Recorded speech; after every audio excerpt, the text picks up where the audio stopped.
Dans cet exercice, un central PC 2019, on s'intéresse à l'ensemble des matrices nilpotentes de domaine de C et on essaye de regarder si c'est un sous-espace vectoriel de domaine de C dans une première question.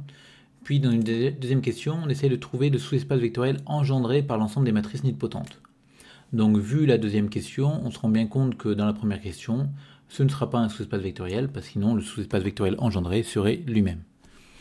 Donc dans la première question, du coup, on va chercher un contre-exemple.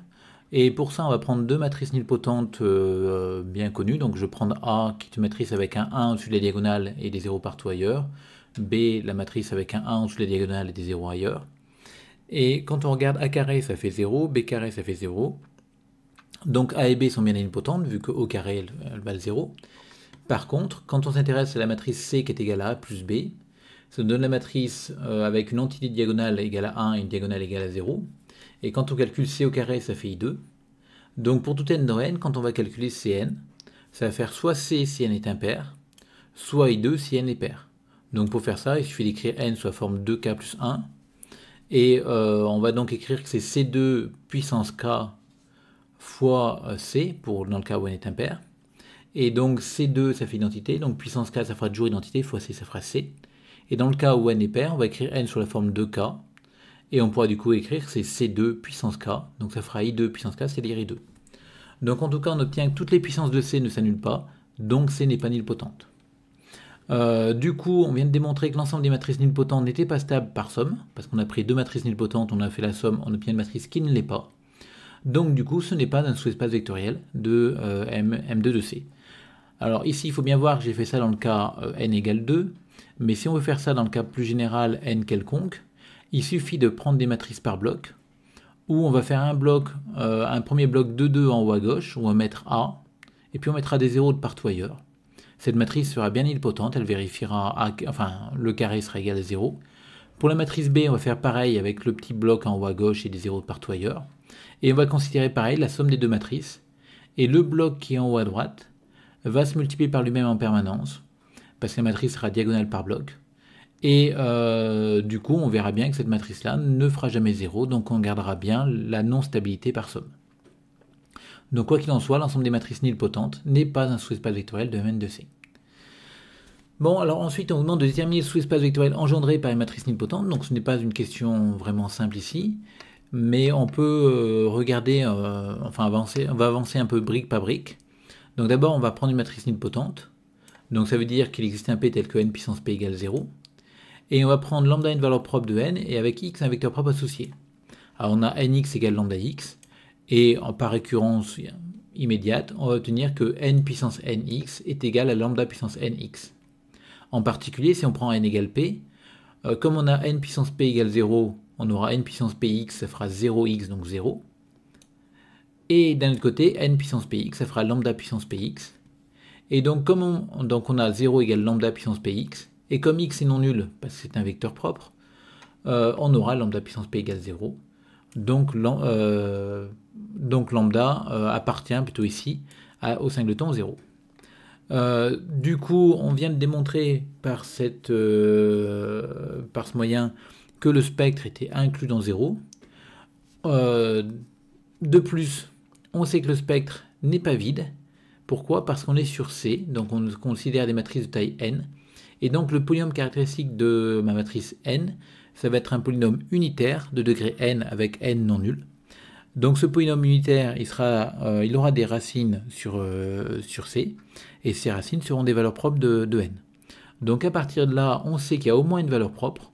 Donc du coup, vu l'inclusion qu'on avait au-dessus, le spectre c'était soit 0, singleton 0, soit l'ensemble vide. C'est pas l'ensemble vide, donc ce sera singleton 0. Donc le spectre de n est égal à singleton 0.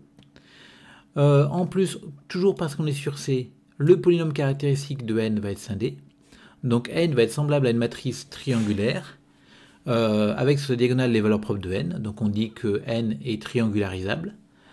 Et donc sur la diagonale, on va trouver les valeurs propres de n. Il n'y en a qu'une, c'est 0. Donc sur la diagonale, il n'y aura que des 0. Et du coup, on va obtenir que la trace de n est égale à 0. Bon, alors est-ce que ça pourrait être un bon candidat? On ne sait pas trop, mais on se dit, ben tiens, finalement, ce qu'on vient de démontrer, c'est que si on a une matrice nilpotente, alors la trace est nulle. et l'ensemble des matrices ayant une trace nulle, c'est bien un sous-espace vectoriel de Mn de C. Du coup, on pourrait se dire, tiens, bah, du coup, l'espace vectoriel engendré par l'ensemble des matrices nilpotentes, il va être inclus dans l'ensemble des matrices de traces nulles comme espace vectoriel engendré par des matrices de traces nulles. Donc voilà une idée, tiens, on pourrait se dire, bah, est-ce que l'espace vectoriel engendré ne serait pas l'ensemble des matrices de traces nulles? Donc, ben, pourquoi pas, on va regarder ça. Hein. Donc, dans un premier temps, on va regarder les matrices de traces nulles particulières, donc des matrices triangulaires supérieures strictes et triangulaires inférieures strictes. Donc, quand on prend une matrice triangulaire supérieure stricte, on obtient que, alors on va noter E1, En, la base canonique de domaine 1 de C.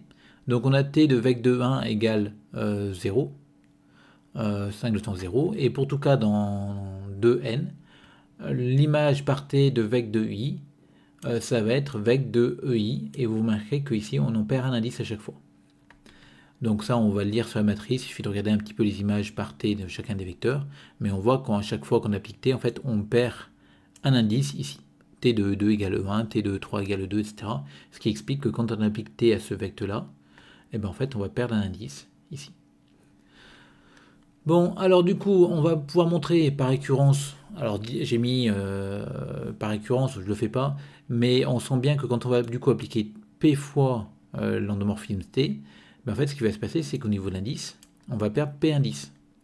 Donc du coup, si on a vec de I pour I variant entre 1 et P, ben il ne me restera plus personne, donc je vais obtenir 0. Et si K est plus grand que P, ben en enlevant P, on va se retrouver avec I variant entre 1 et K moins P. Et du coup, en particulier, quand on calcule Tn de Mn de C, c'est Tn de cet espace vectoriel-là, donc c'est T de Tn-1 de ça, et Tn-1 de cet ensemble-là, c'est vec de E1, parce que le I va varier entre 1 et n moins n-1, c'est-à-dire 1. Et donc du coup, T de vec de 1, on a démontré que c'était égal à 5 de temps 0, donc on obtient ça.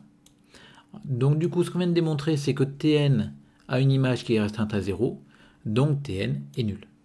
Tn est donc bien nilpotente. Donc les matrices triangulaires strictes sont nilpotentes. Supérieures strictes. Les matrices triangulaires inférieures strictes, ben de la même manière, elles vont être nilpotentes. Alors comment le prouver? Le plus simple, c'est de transposer. Si on transpose, on obtient une matrice triangulaire supérieure stricte, qui va donc être nilpotente d'après le point précédent. Donc il existe un P tel que la transposée de T puissance P égale 0, et la transposée de T puissance P, c'est la transposée de T puissance P, qui vaut 0, donc T puissance P est nul. Donc ma matrice T est bien nilpotente dans ce cas-là.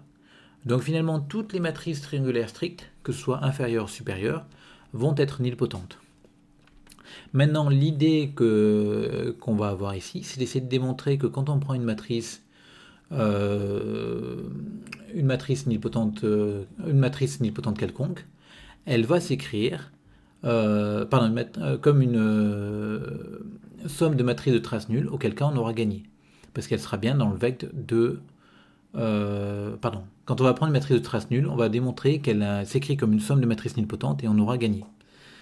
Donc du coup, pour ça, on va d'abord démontrer un truc, que si n est une matrice de traces nulles, alors elle est semblable à une matrice de diagonale nulle.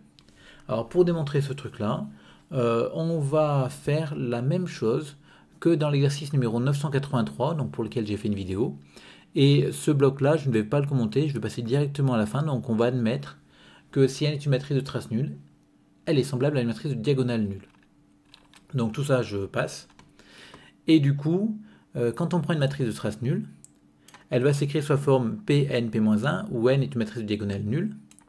Mais comme n a une diagonale nulle, je vais pouvoir l'écrire sous la forme T1 plus T2, où T1 va être triangulaire supérieur strict, donc on va prendre que les coefficients au-dessus de la diagonale de n. T2 triangulaire inférieur strict, en prenant que les coefficients en dessous de la diagonale de n. Et du coup, on a T1 et T2 qui sont nilpotentes. Donc ma matrice n, je viens de l'écrire comme la somme de deux matrices nilpotentes. Maintenant, il ne reste plus qu'à faire la même chose pour m. Et pour m qui s'écrit Pn P-1, finalement, on va s'écrire Pt1 P-1 plus Pt2 P-1. Et Pt1 P-1 puissance P1, ça va faire 0, parce que T1 puissance P1 va faire 0. Alors P1, ça va être l'indice de nilpotence de T1. Et pareil pour Pt2 P-1 qui va faire puissance P2 qui va faire T2 puissance P2 P-1, avec ce T2 puissance P2 qui fait 0. Donc cette matrice-là va être nulle aussi. Donc ces deux matrices-ci sont nilpotentes, Et on a finalement écrit que notre matrice M était une somme de deux matrices nilpotentes. Donc on a bien, par double inclusion, enfin on vient de démontrer que l'ensemble des matrices de traces nulles était inclus dans l'espace vectoriel engendré par l'ensemble des matrices nilpotentes. Et donc par double inclusion, on a bien démontré que le sous-espace vectoriel engendré par une matrice nilpotente, c'est l'ensemble des matrices de traces nulles.